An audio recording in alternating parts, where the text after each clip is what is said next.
The media is powerful. The media is more powerful than the state. আমি কথা বলি এবং বিশ্বাস করি যে মিডিয়া একটি রাষ্ট্রের শক্তির চেয়ে অধিকতর শক্তিশালী।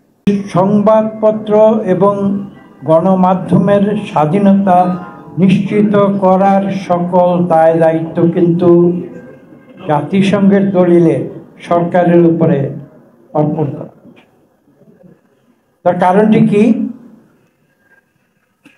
সংবাদপত্রের স্বাধীনতায় বাধা কিন্তু সাধারণ মানুষ দেয় না, বাধা দেয় কিন্তু সরকার। মানুষের কথা বলার স্বাধীনতায় কিন্তু আরেকজন মানুষ বাধা দেয় না, বাধা দেয় সরকার। এবং সেই কারণে নির্দিষ্টভাবে উল্লেখ করা হয়েছে যে এই বিশ্ব মুক্ত গণমাধ্যম দিবসে সরকার যেন মানুষের কথা বলায় এবং সেই কথা মানুষের কাছে পৌঁছে দেবার যে গুরুত্বপূর্ণ দায়িত্ব সংবাদ মাধ্যমের উপরে বিশ্ব মানুষ অর্পণ করেছে, সেই দায়িত্ব পালনে সরকার যেন কোনো বাধা সৃষ্টি না করে। এটাই হচ্ছে বিশ্ব মুক্ত গণমাধ্যম দিবসের মূল কথা।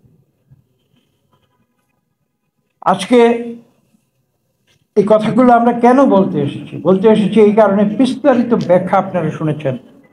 রুহুল আমিন গাজী সাহেব ব্যাখ্যা দিয়েছেন, কাদের গনি সাহেব দিয়েছেন, অন্য বক্তারা দিয়েছেন। আমি সেই কথাগুলো আবার পুনরাবৃত্তি করতে চাই না। আমি যে কথাটি আপনাদের উদ্দেশ্যে এখানে খুব সংক্ষেপে বলতে এসেছি সেটা হচ্ছে এই যে আপনারা আরো কয়েকশো বছর পিছিয়ে যান এডমন্ড বার্কের যে বক্তব্য ছিল, সেই বক্তব্য ব্রিটিশ পার্লামেন্টে যেদিন স্বীকৃত হয়েছিল যে সংসদের ভেতরে সংবাদকর্মীরা প্রবেশ করতে পারে, এবং সেটা নির্ধারণ করেছিল কারা? সেই ব্রিটিশ রাজতন্ত্র হওয়া সত্ত্বেও সেখানে এমন মানুষ ছিল বিলেতে যারা রাজতন্ত্রকে বাধ্য করেছিল যে রাজতন্ত্রকে জবাবদিহিমূলক একটি ব্যবস্থার ভেতরে আনতে হবে।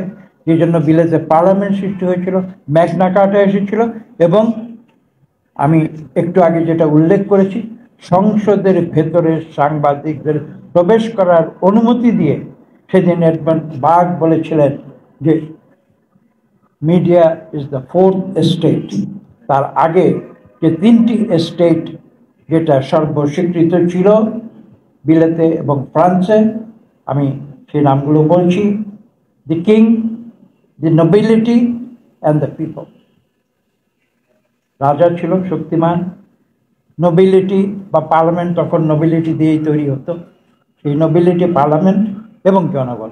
এই তিনটির পরে যে চতুর্থ মৌলিক শক্তি যেটা সংযোগ করা হয়েছিল, এডমন্ড বার্ক বলেছিল that is the fourth state. রাষ্ট্রের, আমাদের বাংলা ভাষায় বলতে গেলে সেটা হচ্ছে একটি রাষ্ট্রের চতুর্থ স্তম্ভ। তিনটি স্তম্ভের উপরে একটি উপরিকাঠামো থাকতে পারে না। যদি তিনটি চেয়ারের যদি তিনটি পা থাকে, চতুর্থ পাটি যদি না থাকে, তাহলে কিন্তু সেই চেয়ারটি পড়ে যায়। সহজ কথায় আমি ব্যাখ্যা করে দিচ্ছি গণমানুষ যাতে বুঝতে পারে সংবাদপত্রের শক্তি কোথায়। এবং এখানে এটাও বলা প্রয়োজন যে এমন প্রশ্ন এসেছে যে 1, 2, 3 আমি বলেছি, the king, the nobility and the people, তারপরে চতুর্থ হচ্ছে সংবাদ মাধ্যম। এমন কথা বিশ্বে আলোচনা হয়েছে যে সংবাদ মাধ্যম চতুর্থ স্তম্ভ নয়, সেটি হচ্ছে প্রথম স্তম্ভ।